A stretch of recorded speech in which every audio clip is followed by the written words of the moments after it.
Sun, Matahari. Sebenarnya film ini tuh film tentang drama keluarga. Tapi kenapa judulnya Matahari? Terus apa hubungannya Matahari sama keluarga?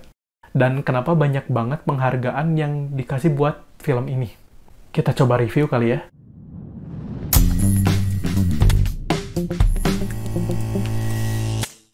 Oke, assalamualaikum warahmatullahi wabarakatuh. Kembali lagi bersama Teori Production di sini sama Resa lagi, ketemu sama Resa lagi. Di sini di bagian movie teori ya. Jadi teori di sini bakalan nge-review beberapa film dan berbincang mengenai beberapa film. Untuk film yang kali ini adalah film A Sun. Film A Sun ini film yang cukup baru. Tapi gak bisa dibilang baru juga sih, ini tahun 2019. Jadi film A Sun ini asalnya dari Taiwan.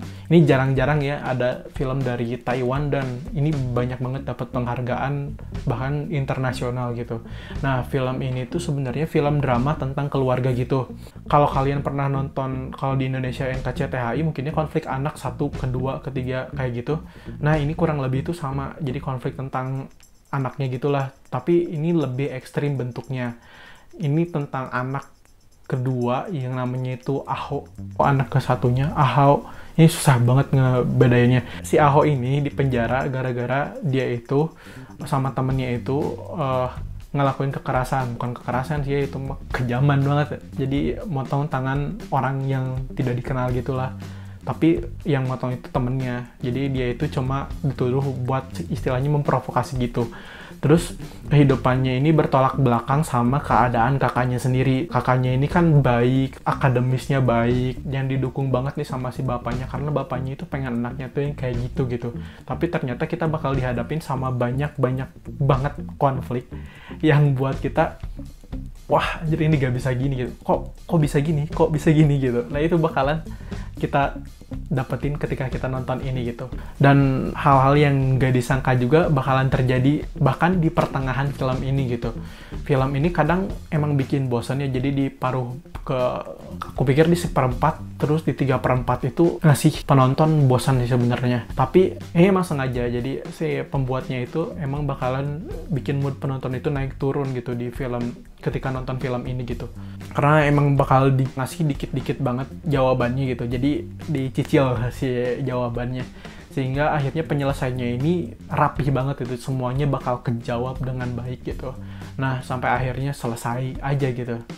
Nah, buat yang nanya ini makna Sun ini apa, mungkin kalian bisa nonton aja. Makna Sun ini bakalan ada jawabannya mungkin di filmnya. Karena ini bakalan jadi istilahnya apa, tagline-nya di film ini gitu. Oke, mungkin kita masuk ke bagian spoiler ya. Jadi kalau yang nggak mau denger spoiler bisa langsung ke sini, atau mau dengerin spoilernya biar tambah rame, boleh aja. Nah, di sini kita bakal bahas dikit aja kali ya. Jadi film ini tuh banyak arti tersembunyinya sebenarnya, yang emang bikin penonton itu bisa berspekulasi sendiri atau berteori sendiri, kayak ya acara ini gitu, movie teori. Nah, di sini kan ceritanya Aho ini di penjara, terus hebatnya itu nggak gitu aja kita diliatin gimana si Aho ini di penjara, tapi malahan kita tuh diliatin gimana keluarganya masih harus menanggung si kenakalan anaknya ini gitu. Karena si bapak sama ibunya ini tuh akhirnya dihadapin sama Aho ini, dia berhubungan sama satu cewek dan satu cewek itu hamil gitu. Dan dia meminta pertanggungjawaban sama bapak sama ibunya. Kan ini jadi complicated banget. Jadi si bapak sama ibunya, anak udah di penjara tapi masih bikin susah gitu. Yang bikin wow itu akhirnya kita bisa ketemu sama kakaknya gitu. Kakaknya itu sosoknya baik, diam, tapi akhirnya di pertengahan dia bunuh diri gitu ya. Malah kakaknya gitu kan di situ. So, jadi di sini kita tuh kayak dikasih tahu bahwa yang baik itu gak akan selamanya baik gitu kan. Si filmnya itu seolah-olah matahin omongan orang gitu. Kayak film-film biasanya gitu, yang protagonis terus protagonis, yang antagonis.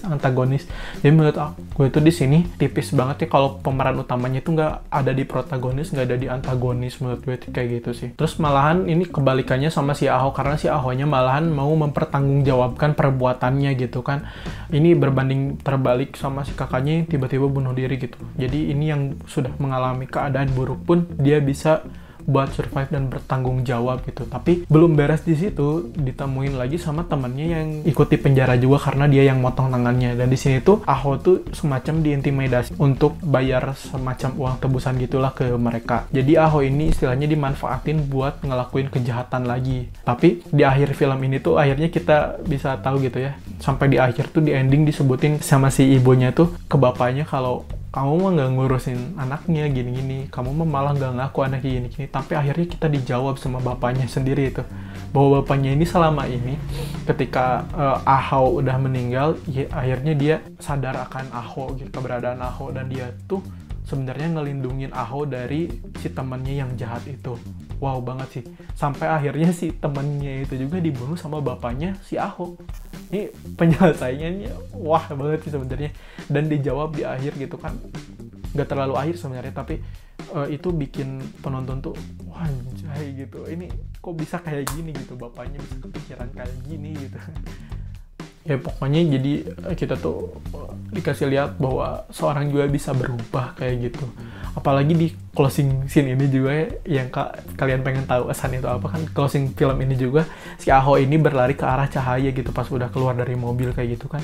Wah itu juga meaningnya berat juga sih sebenarnya kalau misalnya yang ngerti gitu ya. Kalau yang ini mungkin bakalan nanya apa ini. So, jadi menurut aku film ini tuh punya semacam nyawanya dan karakternya sendiri. Soalnya emang rapih banget, serapi-rapinya, dan emang meski banyak konflik yang dimasukin gitu kan, dan itu tuh jadi complicated banget, tapi ini bisa diselesain satu persatu dengan baik. Si tokoh-tokoh utamanya ini udah dapat jawabannya sendiri-sendiri gitu. Bapaknya bisa move on dan sebagainya, dan ini kejelasin semuanya kayak gitu. Di sini juga kita bakal tahu bahwa itu baik itu nggak akan mungkin baik selamanya juga, terus yang buruk pun begitu, nggak akan buruk selamanya. Mungkin dia juga bisa berubah menjadi baik. Jadi stop menjudge orang gitu dari keadaannya sekarang, mungkin ke depannya dia bisa lebih baik lagi. Kita nggak akan pernah tahu.